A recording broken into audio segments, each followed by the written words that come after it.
Israeli forces carried out fresh airstrikes Wednesday in the Gaza Strip, a day after comments from Israeli officials about expanding ground fighting sparked concern from the United Nations about the safety of civilians.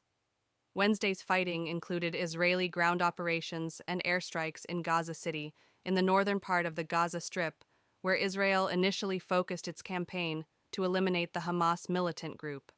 After moving south to the Khan Yunis area, Israeli officials this week have signaled a push into parts of central Gaza, including areas home to multiple refugee camps.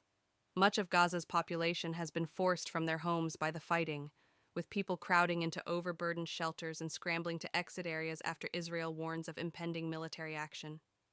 Humanitarian aid deliveries have also been limited by the violence, leaving shortages of food, water, and fuel.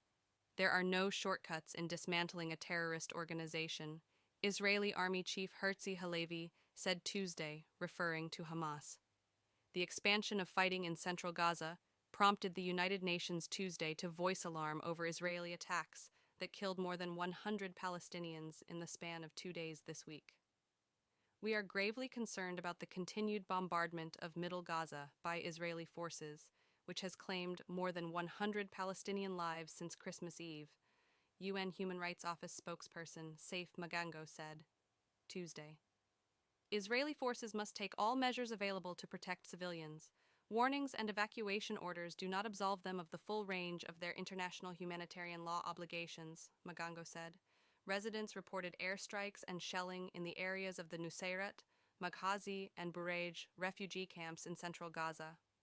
Radwan Abu Shaita, who lives in Burej, told the Associated Press by phone, "The bombing was very intense.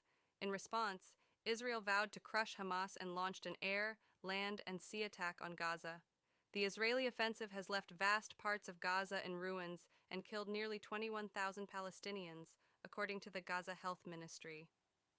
The fighting has also displaced most of Gaza's 2.3 million people, with many trying to find safety in overcrowded UN-run shelters in southern Gaza.